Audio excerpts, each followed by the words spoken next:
Hello students, I welcome you all in today's session. आज के session में हम करेंगे acid basis and salts chapter 2 chemistry के चैप्टर से। बहुत ही इम्पॉर्टेंट एक हमारा टॉपिक है strength of acids and base.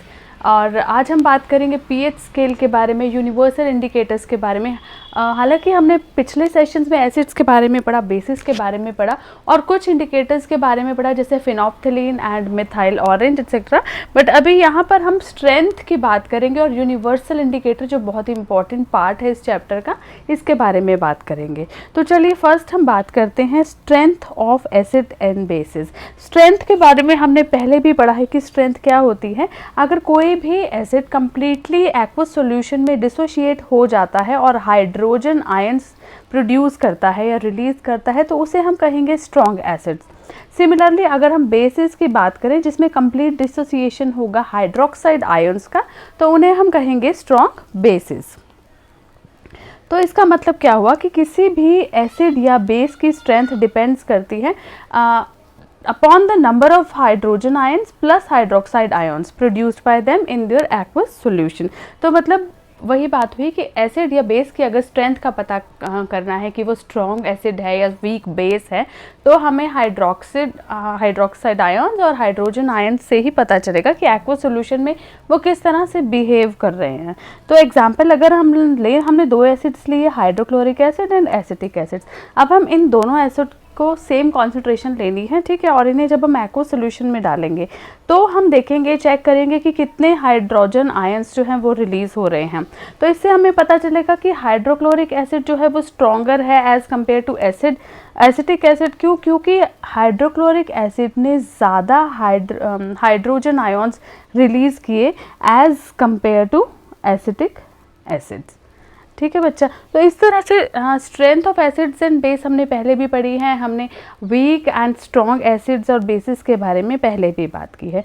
तो अब ये तो हमें पता चल गया कि स्ट्रॉन्ग एसिड या बेस कौन सा होता है। बट अगर हमें ये जज करना हो कि कोई भी गिवन एसिड या बेस है वो कितना स्ट्रॉन्ग है, ये तो पता चल गया कि स्ट्रॉन्ग है। बट कोई भी हमें एसिड दिया है या बेस दिया है और हमें जज करना है कि हाउ स्ट्रॉन्ग दैट एसिड और बेस इज़, तो हम बात करते हैं यूनिवर्सल इंडिकेटर्स की। ये क्या होते हैं? यूनिवर्सल इंडिकेटर्स में बहुत सारे इंडिकेटर्स होते हैं, यानी it is a mixture of several indicators. Different colours के होते हैं और डिफरेंट कॉन्सेंट्रेशंस पे ये डिफरेंट कलर्स शो करते हैं। अब डिफरेंट कॉन्सेंट्रेशन किस चीज़ की? हाइड्रोजन आयंस की। इसका मतलब क्या हुआ कि यूनिवर्सल इंडिकेटर हमारी हेल्प करते हैं, जो हमें बताते हैं कि डिफरेंट कलर में दे देते हैं और हमें बताते हैं कि कौन सा एसिड या बेस कितना स्ट्रॉन्ग है या कितना वो वीक है। यानी कि बात क्या हुई, जिस तरह से हमें एसिड और बेसिस में हाइड्रोजन आयन कॉन्सेंट्रेशन से उनके एसिड या बेस होने का पता चलता है, इसी तरह ही हाइड्रोजन आयन के कॉन्सेंट्रेशन से ही, different concentration of hydrogen ion से किसी भी सॉल्यूशन में हमें कलर से पता चलता है कि कोई भी एसिड या बेस कितना स्ट्रॉन्ग है या वीक है। राइट। चलिए नेक्स्ट हम बात करेंगे पीएच स्केल के बारे में। पीएच स्केल एक ऐसा स्केल है जो हमने पुराने जो सेशंस थे उसमें अर्हेनियस कॉन्सेप्ट किया था, बेसिस को लेकर भी और एसिड्स को लेकर भी।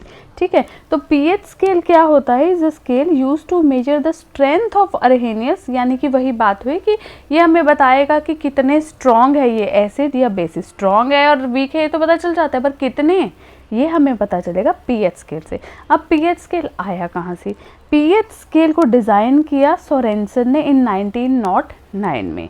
अब पीएच स्केल किस चीज़ के लिए, इसका मतलब क्या है? पीएच स्केल में पी स्टैंड करता है जर्मन वर्ड पोटेंस, जिसका क्या मतलब होता है? स्ट्रेंथ। वही बात हुई ना, जैसे आपको अभी बताया कि कितना स्ट्रॉन्ग है, तो स्ट्रेंथ को मेजर करने के लिए पीएच स्केल का यूज़ किया जाता है, जहाँ पी स्टैंड करता है पोटेंस यानी कि स्ट्रेंथ एंड एच स्टैंड करता है हाइड्रोजन आयंस पे, यानी कि किसी भी सॉल्यूशन में कितने हाइड्रोजन आयंस हैं, उनकी कॉन्सेंट्रेशन कितनी है, इससे पता चलता है कि कोई भी एसिड या बेस कितना स्ट्रॉन्ग है, उनकी स्ट्रेंथ क्या है।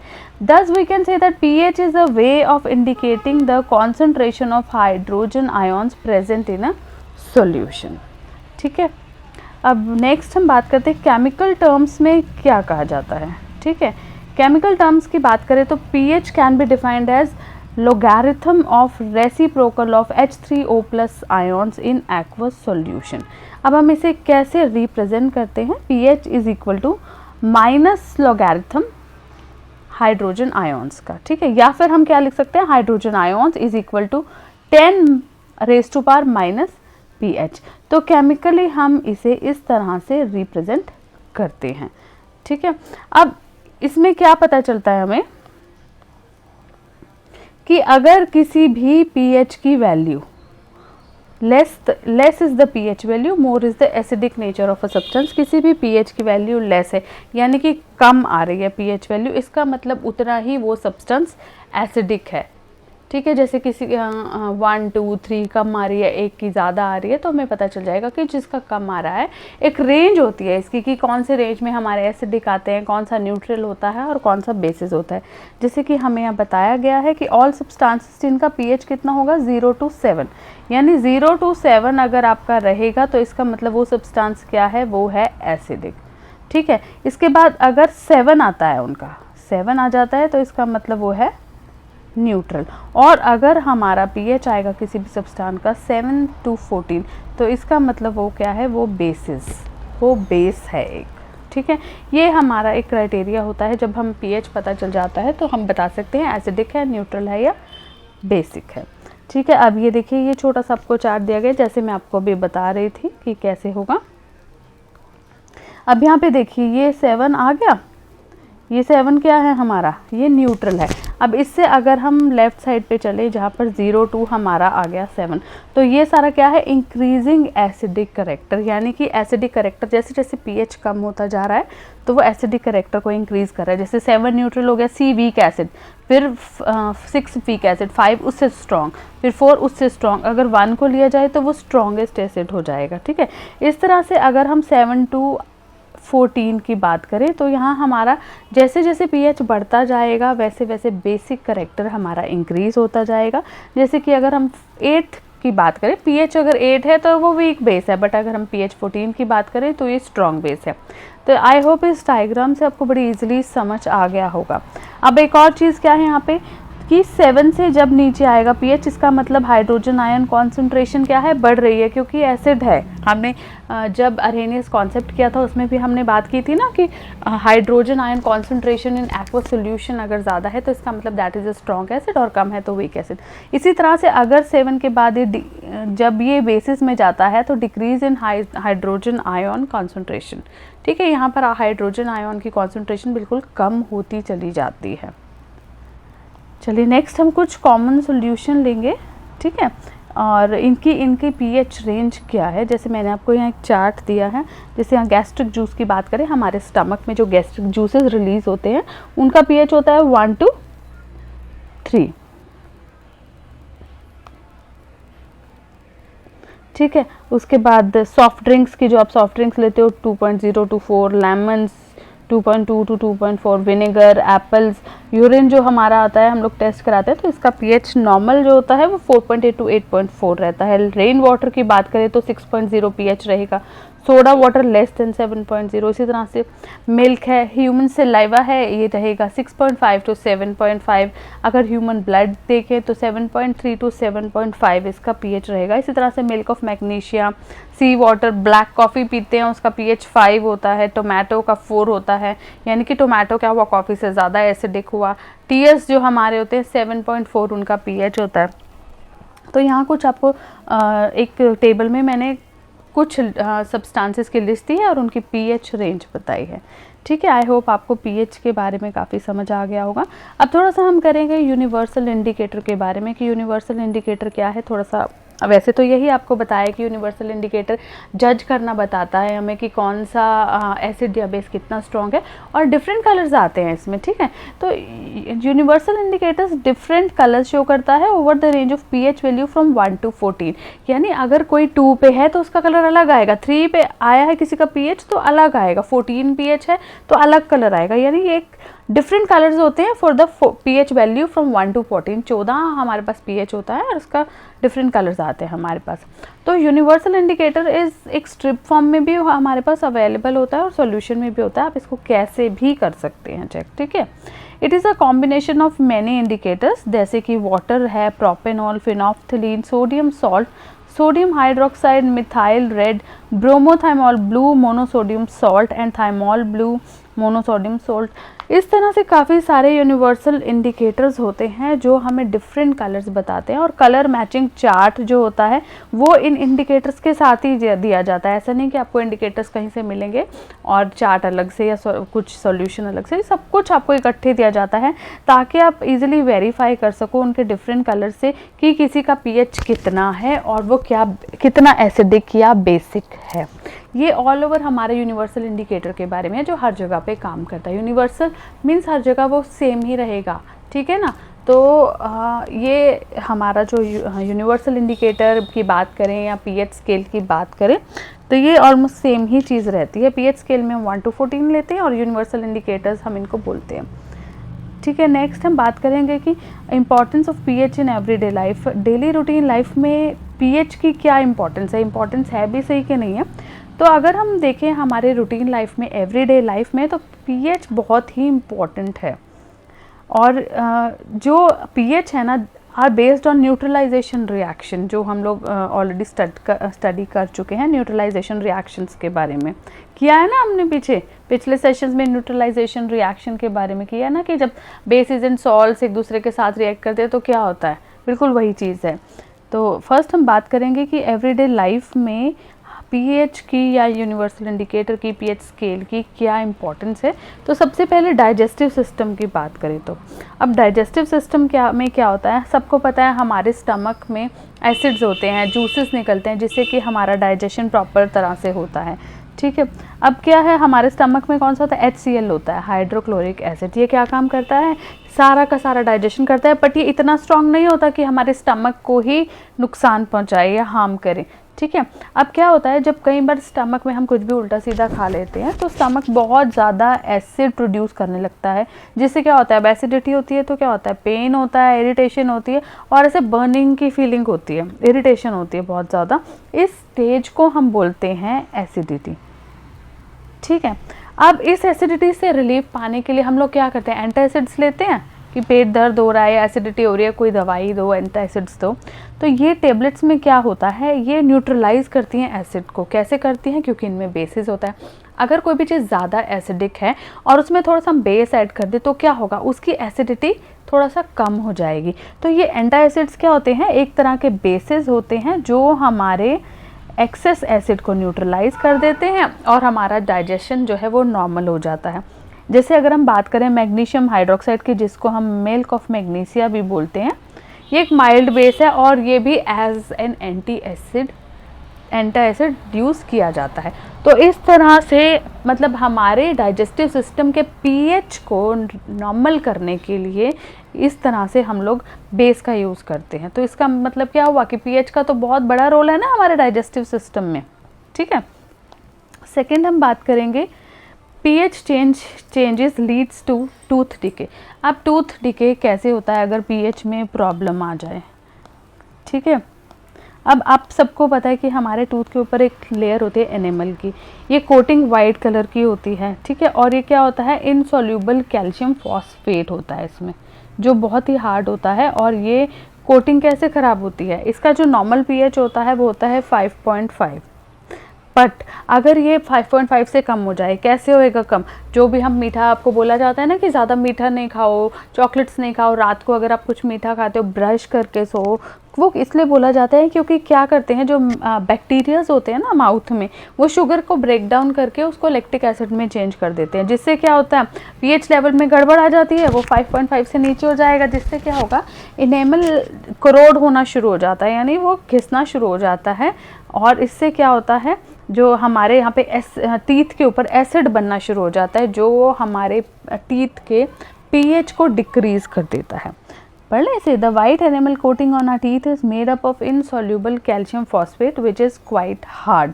When the pH of mouth falls below 5.5, the animal gets corroded and the bacteria, due to the bacteria present in the mouth, that break down the sugar to lactic acid में break down कर लेता है। अब इससे pH तो वही नीचे गिर गया, क्योंकि 5.5 से बिलो यानी कि और कम हो गया, और कम हुआ यानी आपको क्या बताया था, जैसे जैसे नीचे की और pH कम होता जाता है तो इसका मतलब एसिडिक नेचर उसका बढ़ता जाता है। तो इसीलिए कहा जाता है कि आपको शुगरी फूड्स और ऐसी चीज़ें, शुगर बहुत कम खाने चाहिए और अपने टीथ को हमेशा क्लीन करने चाहिए, ताकि रात को सोने से पहले भी, दिन में भी, ताकि कोई भी फूड पार्टिकल्स उसमें प्रेजेंट नहीं होना चाहिए जो बैक्टीरिया जिससे ग्रो हो जाए और फिर आपका टूथ डिके स्टार्ट हो जाए। ठीक है, तो और साथ में क्या कहते हैं, कुछ टूथपेस्ट भी होते हैं जिसमें बेसिक इंग्रेडिएंट होते हैं जो हमारे इस टूथ के जो एनिमल है इसको न्यूट्रलाइज करते हैं, एसिड के इफ़ेक्ट को यूटिलाइज कर लेते हैं और हमारे माउथ का पीएच जो है इंक्रीज़ कर देते हैं। कुछ टूथपेस्ट आते हैं ना, जैसे सेंसोडाइन वगैरह है, ये क्या करते हैं, सेंसिटिविटी को कैसे कंट्रोल करते हैं, ये टूथ के पीएच को नॉर्मल कर लेते हैं, इसको बैलेंस कर देते हैं, जिससे क्या होता है हमारे जो सेंसिटिविटी है वो एकदम ठीक हो जाती है, वो एकदम नॉर्मल में आ जाती है। नेक्स्ट क्या फ़ायदा है हमारा रूटीन लाइफ में पीएच का, अब self defence by animals and plants through chemical warfare.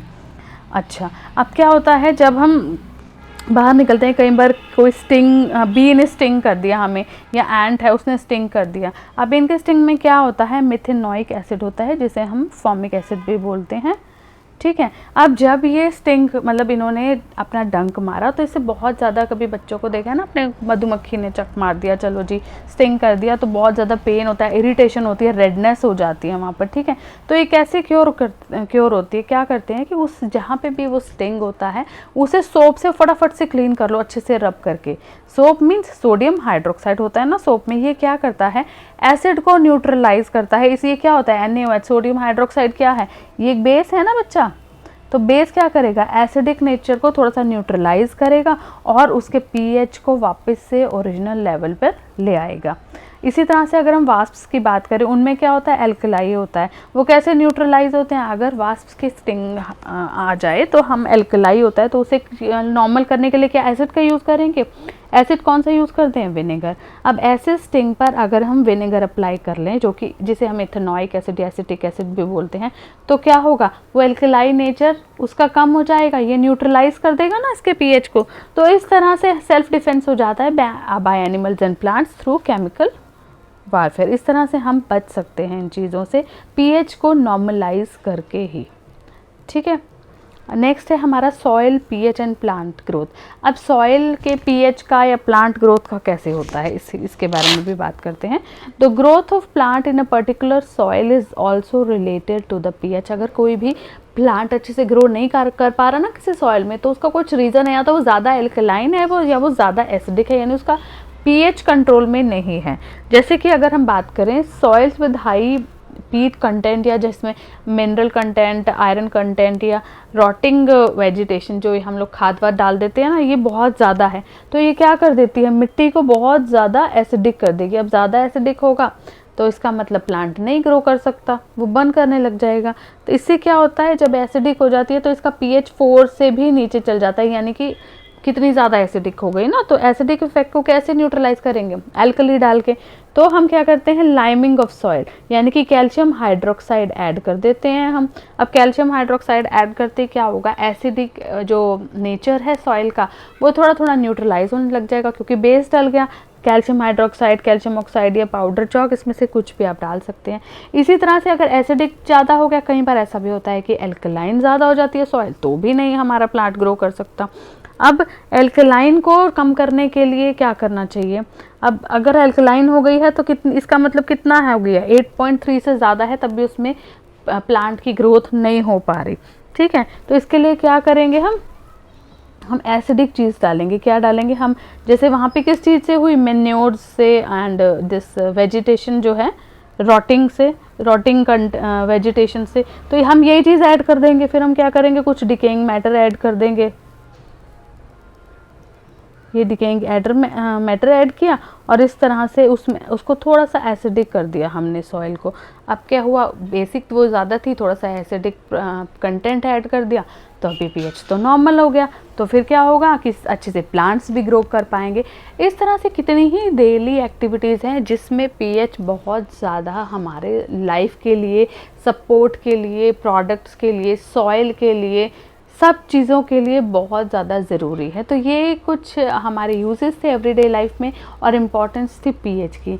तो बच्चा आज हमने पढ़ा strength of acids and bases को किस तरह से मेजर करते हैं, पीएच स्केल क्या होता है, यूनिवर्सल इंडिकेटर क्या होता है, and what is the use of pH in our everyday life. तो आज ये टॉपिक यूनिवर्सल इंडिकेटर का पीएच का हमारा कंप्लीट हुआ।